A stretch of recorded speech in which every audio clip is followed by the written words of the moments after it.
Welcome to Tech Ties and Human Vibes, where we explore the tech that powers modern businesses and drives innovation. I'm Adam, and with me is Nancy. We'll be talking to entrepreneurs, innovators, and industry experts about the tools they use, the challenges they face, and how technology is shaping the future of work. Let's dive in.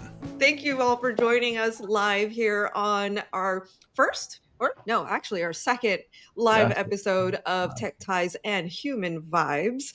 And with us, we have our guest, Dave Jooste from MSP Association of America. Dave, thank you so much for being here with us. And since I've had my tea,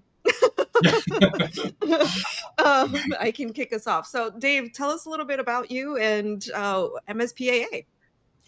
Yeah, thanks for having me. The human vibe part of it is, I think a lot of people already know me, but name is Dave Jooste, originally from South Africa.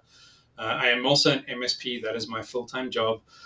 Myself and our partners at the association came together about just under 3 years ago and saw a need in the MSP space and wanted to give back to the community.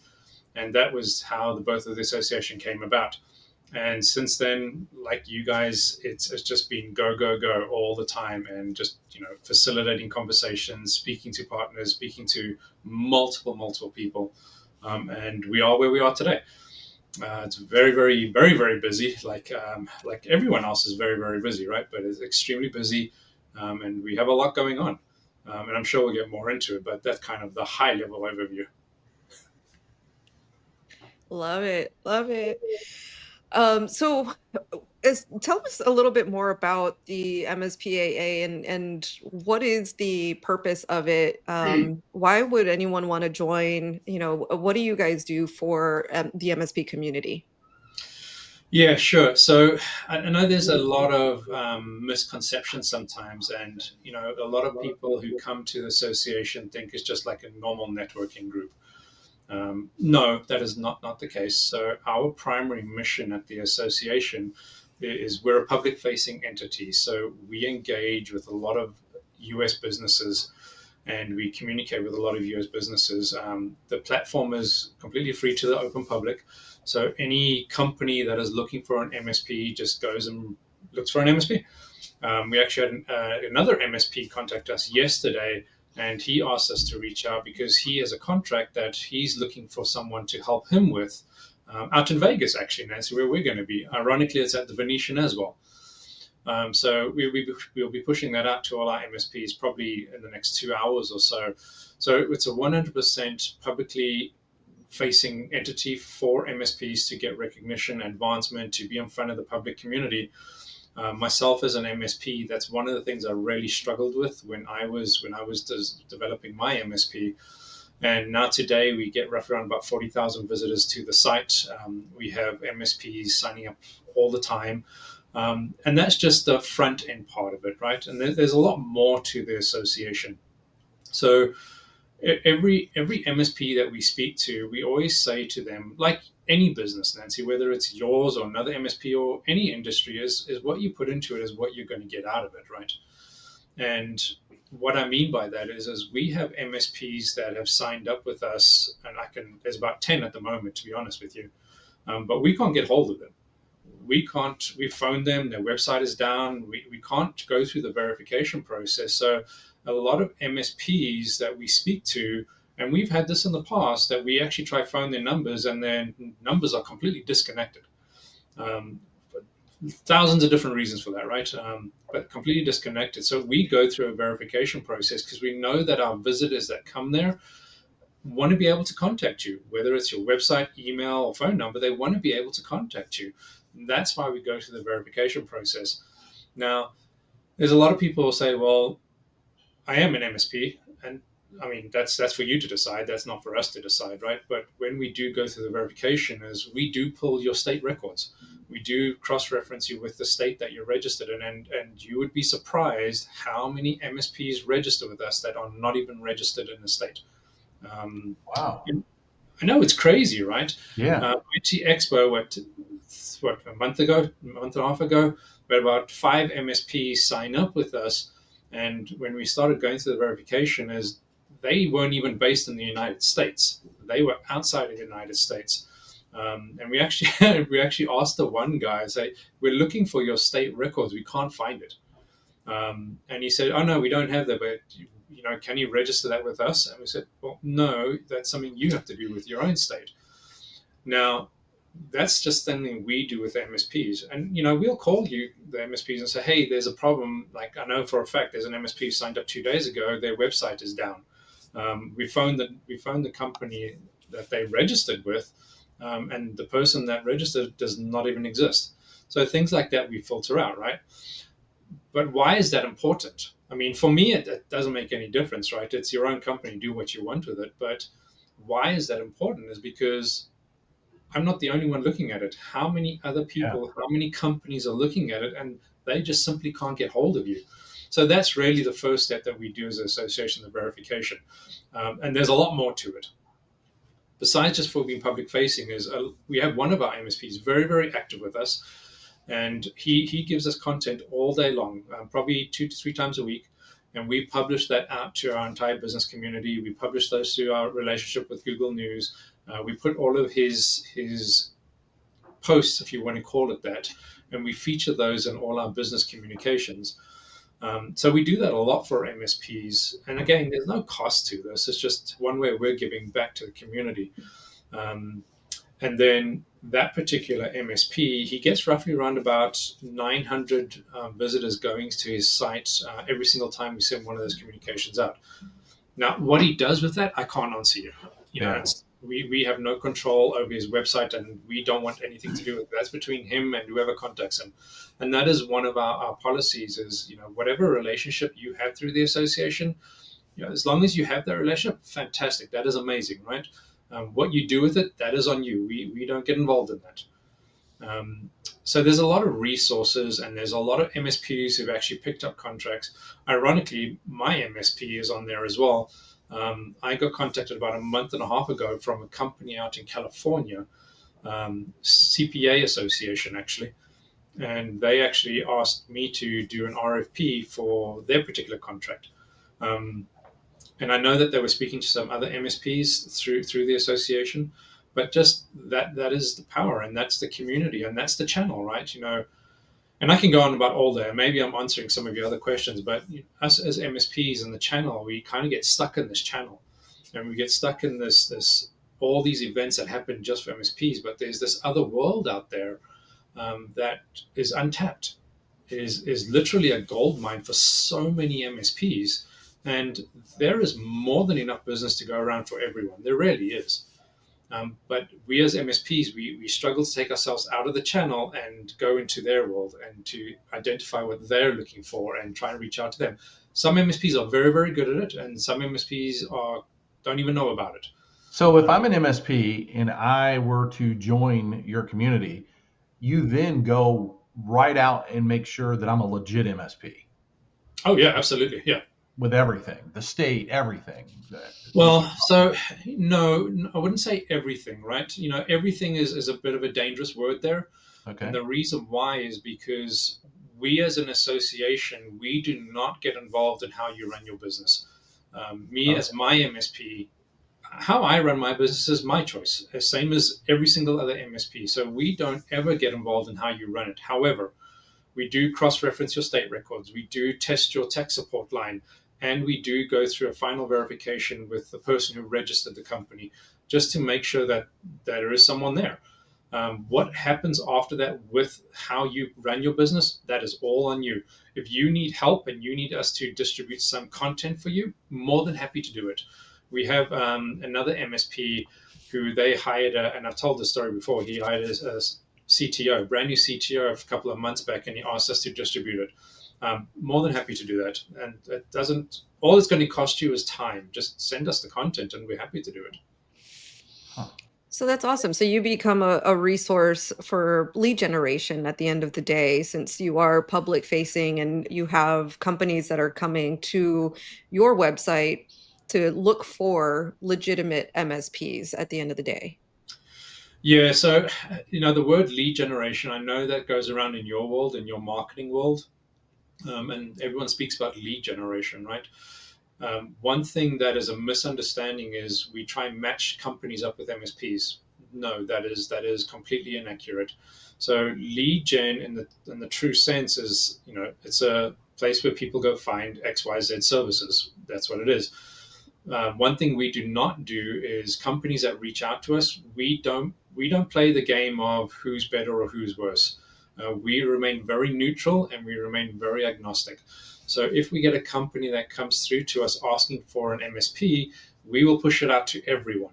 And you as an MSP, you make your own determination if that's a good fit for you or not.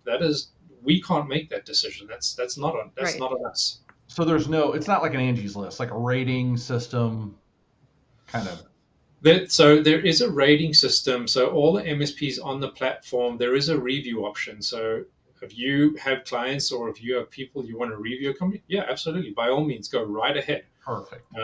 But it's not something that we as an association and the team who runs this is going to say, oh, look at these MSPs. They have 10 ratings. That's just unfair to the guys who are smaller who don't have that option. Yeah. So if you do the rating and visitors see it, that's fantastic. But we don't try to play favoritism game of who's better or who's worse. That we do not do. Got it. So that's great to know, and great for to have this resource out there for MSPs as well. So it's just to know that there is a place where you can be listed and people can come and find you if needed. There's a possibility of getting some leads that you then have to work through and be able to identify as your ideal client and then move them into your sales pipeline, ultimately speaking. So Yeah. even that is a great resource, because sometimes that's hard for people to even get to, at some point in time. So especially those that are just working off of referral basis, this is a way of kind of extending that referral type of system, except that it's coming from a trusted source like the MSPAA. Yeah, and here's the kind of the caveat, right? Is we had in the last week we had about 3 MSPs sign up. They're one man shops, and we've had a few chats with them. And one of the things that we all struggle with, and MSPs are notorious terrible at this, and I've said this before, is we are terrible at marketing. We really are. So we rely on the expertise as yourselves and other people to do that for us. So as you say, Nancy, when that lead comes through, is we have to work that lead. We have to establish those relationships, right? But those one-man shops, two-man shops, they don't have time to do that. I know sometimes I don't even have time to do that, which is why I hired someone to do that for me. But they really aren't. And now you're talking about the whole, okay, well, I'm a single man MSP. How do I get my name out there? Because I'm still doing all the tech support for my clients. And that's where the whole thing about marketing comes in, right? And there are companies like you guys who do that consulting for all these MSPs, right? And there's a lot of marketing companies out there. And a lot of companies cost a lot of money. There's no doubt about it. And that's where the catch is, right? Is a lot of these small MSPs, they don't have the funds to pay astronomical amounts of marketing. So they're stuck in that position of how do they move forward, but how do they also kind of, save the money to do what they need to do? That's your answer and your decision. I can't answer that for you. I just know for me and some of the MSPs that we've helped, we help them just distribute that content. And it's going to cost you time. Just give us the content and we gladly do it for you. And if something comes out of that, that's fantastic, right? But it's an ongoing thing. And I think that's what a lot of people don't understand. And maybe you guys can chime in here, but marketing is not an overnight thing. It certainly does not happen like that. Yeah. And it certainly takes time. And how you as an MSP. Sorry, go ahead, Adam. No, I was just going to ask, what's one of the biggest mistakes? I mean, you see a lot of MSPs. What's one of the biggest mistakes that you see that MSPs make that you could maybe change with just a few of your words of knowledge? Well, before I answer that, let me go and say this. And I'm leading up to the answer there. Okay. So I think there's a lot of resources for MSPs, and a lot of those resources are training resources on how to do X, Y, and Z. how to run a brick and mortar. Do you do a fixed rate versus a pay-as-you-go rate or something like that, right? There's a lot of people who give that information and can train you in that. Fantastic. But you still have to do it. And I think what I have seen in the years that I've been doing this and all the MSPs that I've been speaking to is everyone is giving you all this advice, which is awesome. But no one's actually helping you do it. So We you do as a that. new, sorry, say that again, Nancy. I said we do that. So Civil consulting groups help with the execution. I'm just shameless plug. well, that's fantastic, right? And if an MSP, and I'm not just talking about the marketing stuff, I'm talking about the development, the operations, the operations, right? the Absolutely. technical hiring, everything. It's how do you execute that? Because I can listen to someone telling me that this is how you need to run it all day long. I just came back from an event where I heard that all day long, which is great, but can someone just tell me where to start or what steps I need to take to start? And what do I do? And whether someone is holding my hand and I'm paying them X amount, that's fantastic. There's nothing wrong with that. But I think that's one of the things I see, Adam, is a lot of us receive information. We just don't know how to execute the information. Yeah, a lot of the times it's overwhelming. It's I like to say it becomes a sort of analysis paralysis or an overload of information. You go to all these conferences, you speak to all of these experts, everybody has different types of advice. So on top of hearing the advice, you also have to make the decisions of which one is the best for you. What advice is the best for you in your business? And then, the execution part of it. But you're right. A lot of the times, by the time that we even get to the point of deciding what is the best advice for us, we're already exhausted by everything that has come, like all the education and all of the advice that has been thrown at you at the end of the day. And so that's overwhelming. And I can see where a lot of people say, oh, this is a lot, and go back to what they know, which is just continuing to do the work as they know it, as opposed to stepping into more business ownership or leadership shoes and being able to then know, how do I delegate to be able to grow, right? I think, and it's funny you mentioned that. In Vegas next week, I'll be hosting one of the keynotes, and it's called The Bottom Line and the effects on your reputation and or business, if you want to call it that. And a lot of those things you just mentioned, Nancy, is something that I'll be discussing in that keynote in Vegas. Now, the $1 million question everyone is asking all the time is, how do I know which is the right one? Mm-hmm. And the simple truth is, you don't. And the simple truth is, there is no manual. There is no manual, right?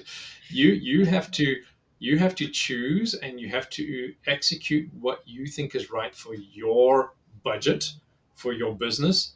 And honestly, here's the big one, which we all are terrible at this. And no matter who you are, we all do it at the cost of our own lifestyle and our own health. That is the one that's going to kill you. And that is the one that's going to make or break you. And I wish I knew the answer to this one, but why do we do that? Well, I know what the answer is for me, right? But for the channel is, I don't know what it is for the channel. It's, you have to make that own decision yourself. Yeah. Nancy, you're right that like the big event in Vegas coming up next week. So many conferences are just information overload. And when you get home, you're so caught up in all that information, you don't know where to start, so you don't start. And then you fall right back into that track. But why? Why?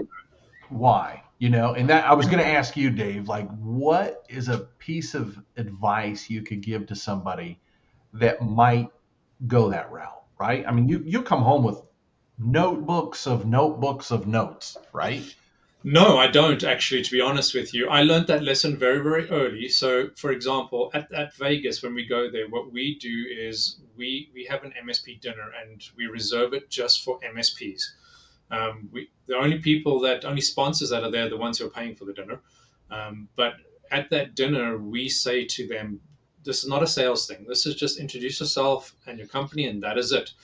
And we developed that because we wanted to, after these events, you know them, after these events, you literally are exhausted, right? Yeah. You don't want to be Oh, yeah. sold and you don't want to have to try and entertain people. You just want to have good conversation. So that's why we designed these dinners for these MSPs to just have that conversation. Marvin B was actually one of ours, and he was quite frankly blown away because he thought it was a whole sales thing, but he said, he made some really good connections. So that's why we got the MSP dinner. We just relax and have a good time. So coming back to your original question, Adam, is what do you say to those folks? Well, first of all, just say it's okay. It is okay. You do not have to make any decisions immediately. You do not. No one is, no one's holding a gun to your head saying you need to make a decision right now. Maybe you are doing it to yourself, of course, but it's okay. Just take some time and process. And I think us as MSPs, we're under so much pressure because we have to get these clients, we have to get these sales in order to keep our business running. And that is true for some people, right?